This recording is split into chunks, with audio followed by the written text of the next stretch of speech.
Welcome back to Roby One's channel. Over here residing in the lower corner of Woodstock Hill Cemetery, Connecticut. It's a picture perfect day on the lower side of what I consider either possibly an old Indian mound or at least inspired by that. But this particular grave, which is a beach stellarless, the name goes back to the 1800s, so that's telling you that this is the backside where the street is. This has been fashioned like this since the 1800s. That has a creep factor like the one in the cemetery Pine Grove over there in Warren, Mass. Now, if we look at the dates, 1841, Elizabeth Beach.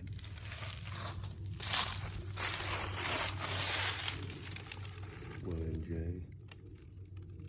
son of Reverend Nathan and Elizabeth R. Beach, died January 8th, 1872, and is an AA that I believe refers to the mystery teachings, the people privy to the better books and the better education. And as we look up this hill, and this side is the east, and over there you can see the sun, but further up this way, if we look straight up, the sun will end up going down over there. That's the west. Most graveyards of the early settlers face the west. Some face other ways. I believe if it was truly a Christian grave, it would face the north, because you're supposed to pray north. But that's just my opinion. And one thing about these mounds as you walk up them, and I think what makes it pretty neat and makes me wonder how they actually designed it, is when you step on them, they don't break apart. And it's been like this since the 1800s. That's pretty interesting how that holds out like that, the design of the so-called fashioned graveyard. All right, so look at this. 1886 Henry O. This is a different kind of obelisk. It's maybe 4 feet high. An AA, 22 years. That person died. Cajon. Now, one thing that's the same about this graveyard as the one in Warren is this, excuse me, there's a line of obliques that go up. And I don't know if at one time they were all in perfect line. Excuse me, because some of them have that what they call grave subsidence, and that's what I'm going to talk about in the 3 different theories of this graveyard.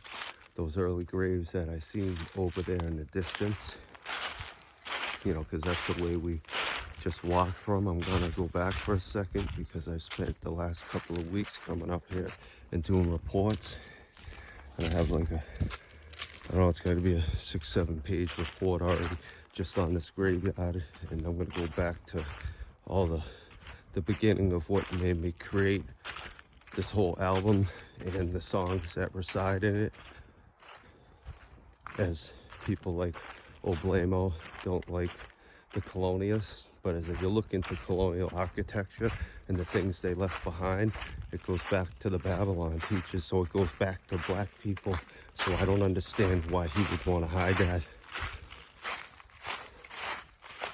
I do, but some of my theories I can't speak of. Now look at this. This is one of these crypt mounds, and that's definitely old.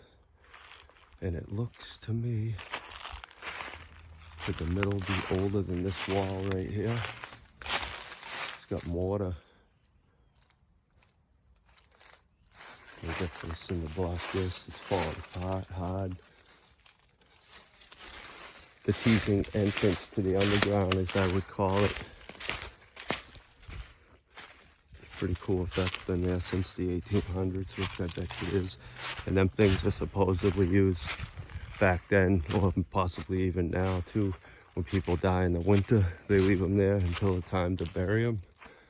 I don't know if they practice this today. We're gonna go back to where we were and continue.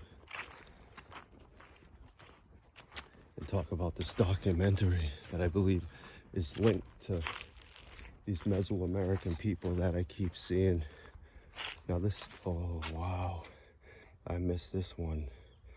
FM Fox. Would you look at that? Look at this. How did I miss this last time? Love, unity, and fidelity. It's all mossed up too. Unity and friendship. See, and people would look at that and say, oh, that'd be a nice family thing to put on your grave, but that's referring to the Masons, in my opinion. There's a heart, some other kind of, that's like almost like one of those Egyptian crosses. Looks like maybe there could have been something there at one point. It's an old stone. I wonder if that's a stone that was just actually here and they carved into it. To believe history as they tell you, these people were really hard workers. There's one that fell. Guarantee you can't lift that up. I try to tell people that. But the three different theories that go into this is one of them is linked to this documentary, Ancient Secret Discoveries on YouTube, The Destruction of Ancient American History, Missing Chapters. And it's by a lady. Her research was Sylvia Ivanova. And she talks about catastrophic events, 1814 and all the 1800s that are linked to these possibly mud floods. And could them early graves be part of the mud flood? As I speculate, you can decide. These, I believe, were built exactly to where they were if there was a mud flood after. The other ones up there that are buried 3 feet under. The second theory is I talked to one of the historical societies in Spencer, and she believes it's grave subsidence when they sink in, and like up here we see them going out of kilter, and that's proof that that exists. But all these graves that were over on the other side there, we're going to digress over, are sunken straight in. So the third theory is, did the early elites want to hide some kind of history that was on those gravestones and refashion that area over there? And it's over there by the church. If you've seen the other 3 videos on this, you can understand where I just came from on the other videos. And as we come up here, these have that substance. See how they go out of kilter? And when we go back there, I'll give you my theory on that. There could be a fourth theory that the people who come here and maintain this want, there was a fancy pot over there that was hot and they smoothed it over, but they're not gonna destroy a historic element for the landscapers. So that's my take and argument against that. Here's another one of those obliques that looks like pewter, but it's actually like a tin with a high Masonic element. Dear son, thou hast left me, thy face no more shall see many, and hope is thus beareth me. Many a joy hath gone with thee, who hath. Charles H. Aldrich. Nice flowers, looks like roses. The wind can be strong up here. We're way up on a hill. Now right there is like those little bud flowers. I say that early elites in the secret teachings were obsessed with different flowers.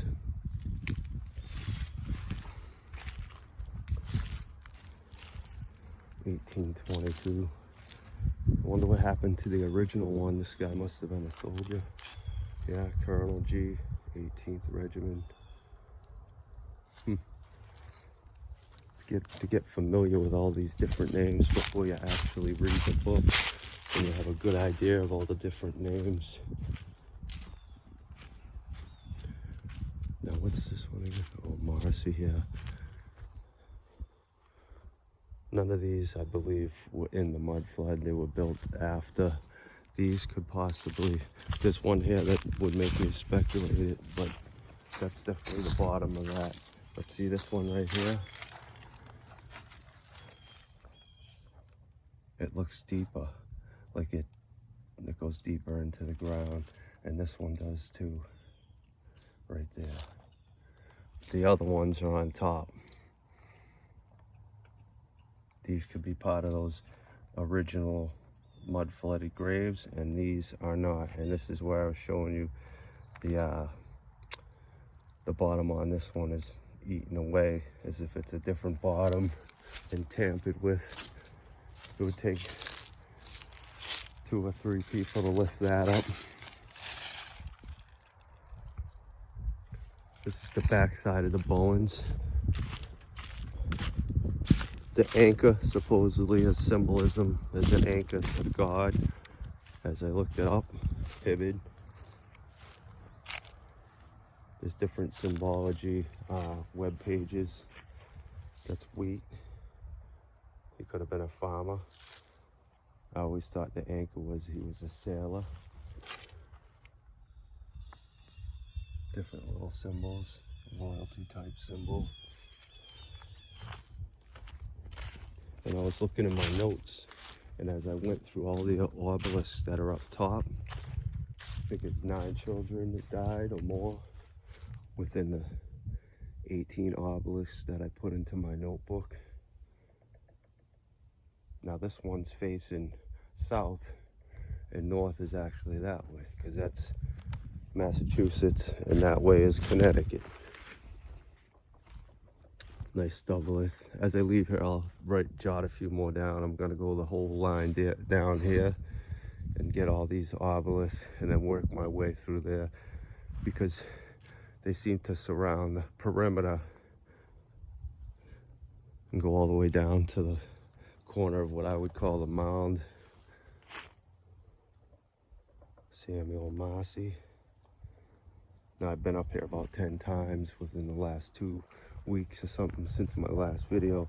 I'd made an actual last video, but as I watched this video on ancient secret discoveries and realized her theorization of these ancient people that we're seeing, that I believe are Mesoamerican and influenced by the Mayan, and that's why I go into the Phoenician and the Mayan.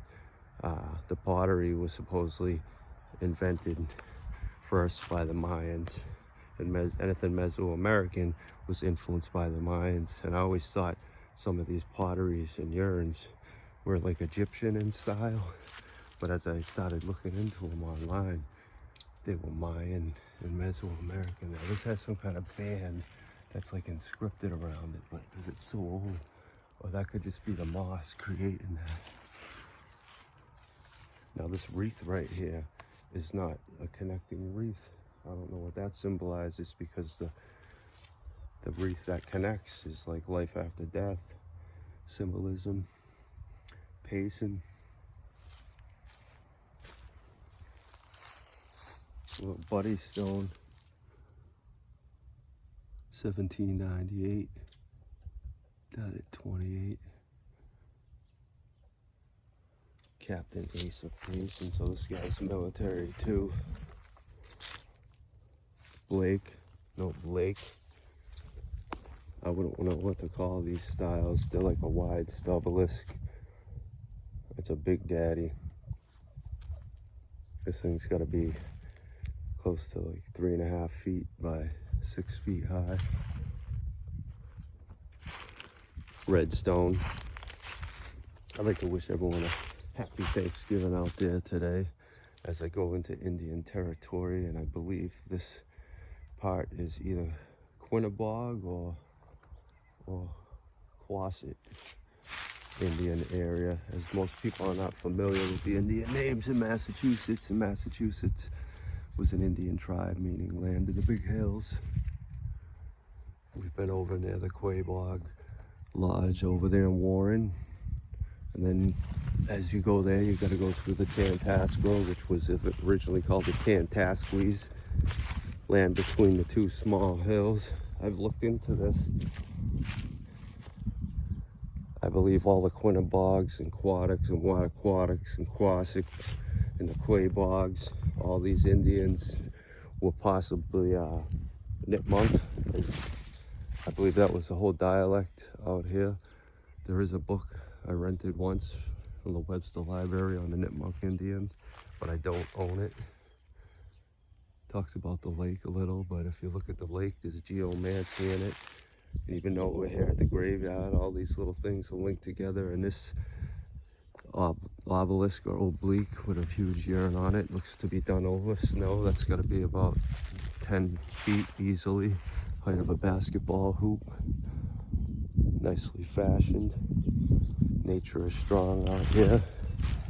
Leicester.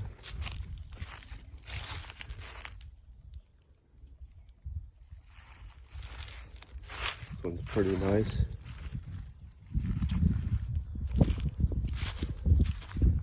Now, there's a few here that really intrigue me, and I see another Masonic symbol that I missed before right now in the distance. So we're gonna have to write these particular names down before I leave to solidify that some of these people were Masons. It's my theory that every one of these obelisks was a Mason, and there's one day we can connect more of these names either through the history book or other ways. And there's a nice crack in that red stone. This one's got to be about an 8-footer. Mary Parker. There's my accent, if you want to hear that Massachusetts accent. I'm not a big fan of the word masshole because I think it's disrespectful to the Indians. And as I walk through what I do and write the music I do and how all the songs are linked to the reasoning behind this, and looking into colonialism and seeing what really inspired these men. And it was the old Babylon teachings, the old Meso-Mayan American teachings, Egyptian teachings, the mystery teachings, all linked into it. Thomas Warner, another Freemason symbol, 1877. Now, the oldest gravestone that we've seen so far with a Masonic symbol actually on it was in Warren, 1824. I forget the name, I'd have to look back. And as we go through this season, and it's not over yet, I do this in the winter and everything. I'm a true Massachusetts person. I revere the Indians. The Redskins was my favorite team. And if you look into that, you find out that the true history of that was that there were light-skinned people painting their faces red. And it's funny how they slipped that out of history. But it's up to you to decipher what the real history is. Here's a child, Roxanne Lyon. Now this one I got in the notebook. All right, Arnold. All right, so let's go back over and look at exactly. Now Moses Lyon right here. I'll show you the exact one. So before we go over there, there was something specifically special I wanted to show you, because I've never seen this. But look at this. Now, the duplicity within this is synonymous. And to me, I call this Minerva eyes. But if you look at the eyes too, there's like swirly McGee's in there. See them? And look at how clear it is. And then like right here, this looks like the beak or nose of the owl. And it also gives me like little nostrils. And then over on this side, they swirl into these particular flowers. And I recall where I seen these flowers, and it was on the first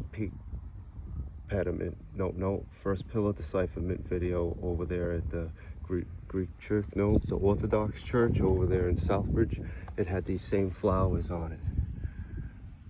So them flowers, that's Orthodox. People say that historian from Spencer says that at some point they put the obelisks in the urns in the Catholic religion. I don't know who specifically did that, but that was the first time I've heard of that. But as we keep looking into that, these flowers were the same flowers we've seen before on those pillars over there in Southbridge on the church. And they also give like a portal type effect if you want to start talking about Anasazi Indians and how they left symbolism of portals. And the six-fingered giants over here, there's a little hole there too that looks like portals. Looks like it could be curls. And I know the curls on the pillars represent a female. Now this is facing south, and now Jay noticed something that I didn't. Right here, looks like the two eyes and nose and hair of possibly a king. This could be the band and his crown going up. So and then it looks like possibly grapevines going around. Spalding bar style. And from up above, it's hard to see from here, but it kind of looks like some kind of unfolded book. The middle of it could look like a mohawk as well.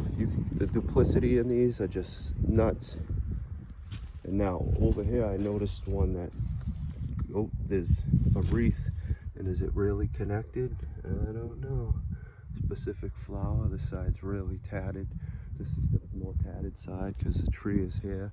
And just in the little time we've been here, look at how much the sun moved. Now where the Bowen house is right over there, and you've already seen that, you know, we're over there. That usually is like right behind there as it goes down. And now is that the Moses line? No, it's one of the first ones when we came in. McClellan.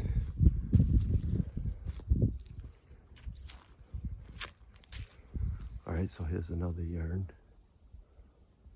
And as we go over to this other yarn, I want to talk about something in it. Now this one looks like it could either have a pine cone or a flame. And some people speculate the flame could be the eternal flame. And to me that has like what I would consider a Mayan, a Mesoamerican look to the handles on it.